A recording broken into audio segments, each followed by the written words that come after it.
अगर मैं आपसे कहूँ एक इंडियन टेलीविजन का कैरेक्टर जिसे शायद हर किसी ने कभी ना कभी स्क्रीन पे देखा ही होगा और हो सकता है आप भी उस कैरेक्टर से काफ़ी फेमिलियर हों, एंड दैट्स गोपी बहू।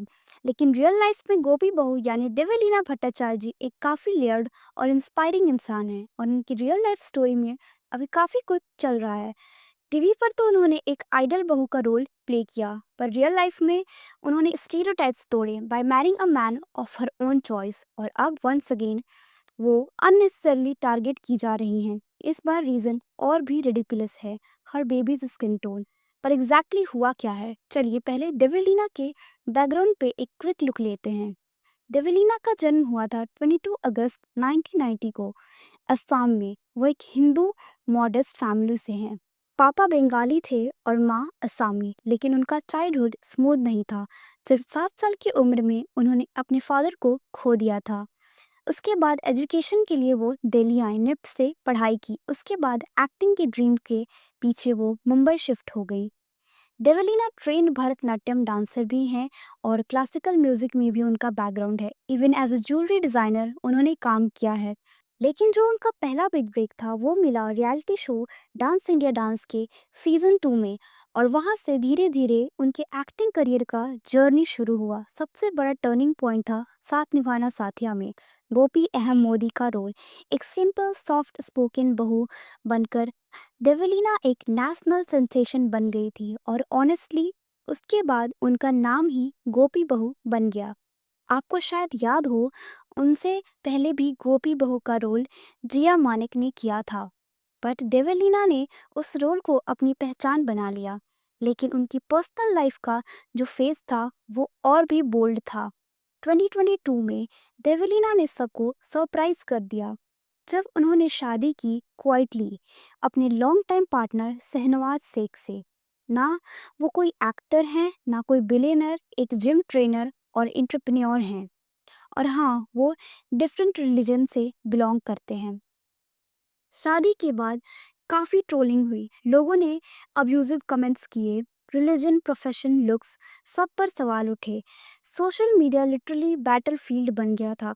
लेकिन देवलीना ने शांत रहकर हर एक चीज़ हैंडल की। एक इंटरव्यू में उन्होंने बोला, अगर मैं किसी रिच आदमी से शादी करती तो लोग मुझे गोल्ड डिगर बोलते।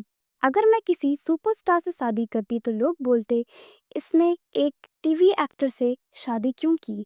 बेसिकली लोगों को प्रॉब्लम सिर्फ ओपिनियन देने की है, कंटेक्स्ट से नहीं। और ऑनेस्टली उनकी शादी भी इनिशियली स्मूथ नहीं थी। देवलीना के फैमिली मेंबर्स इंक्लूडिंग उनकी माँ और भाई भी कंफर्टेबल नहीं थे इनिशियली।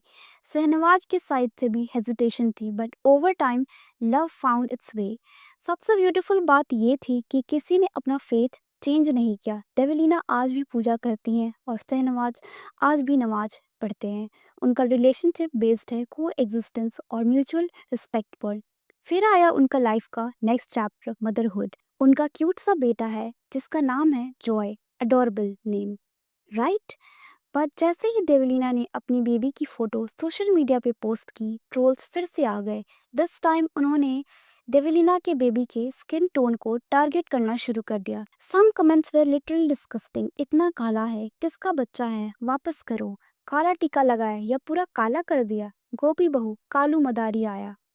और ये मैं नहीं कह रही, देवलीना ने खुद ये सब कमेंट्स अपनी इंस्टा स्टोरी पे शेयर किए थे। उन्होंने इन सब को कॉल आउट किया, एंड राइटली सो। पर हाँ, नेगेटिविटी के बीच में कुछ लाइट भी थी।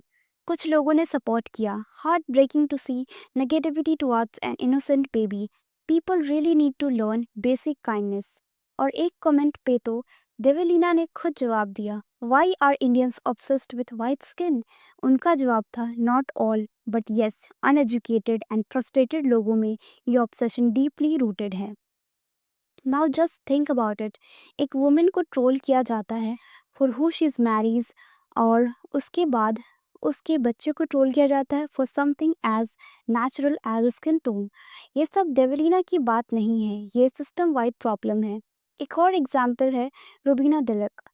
आपने उन्हें टीवी शोज और रियलिटी शोज में देखा ही होगा। रिसेंटली उन्होंने ट्विन डॉटर्स अदा और जीवा को जन्म दिया, और लोगों ने क्या किया, उनके बेबीज के स्किन टोन को कंपेयर करना शुरू कर दिया। एक कमेंट था, बेसन के टोटके करो ताकि बेबी गोरा हो जाए। लाइक सीरियसली, रुबीना ने भी ओपनली बोला कि उनके बेबीज के स्किन टोन पे लोग अननेसेसरी अटेंशन दे रहे हैं, और ये उन मदर्स के लिए कितनी ट्रिगरिंग चीज़ होती होगी जो ऑलरेडी इमोशनल, हार्मोनल और फिजिकली ड्रेन्ड होती हैं। ट्रुथ इज़, कलरिज्म एक रियलिटी है। हमारी सोसाइटी फेयर स्किन को ब्यूटी का स्टैंडर्ड मानती है।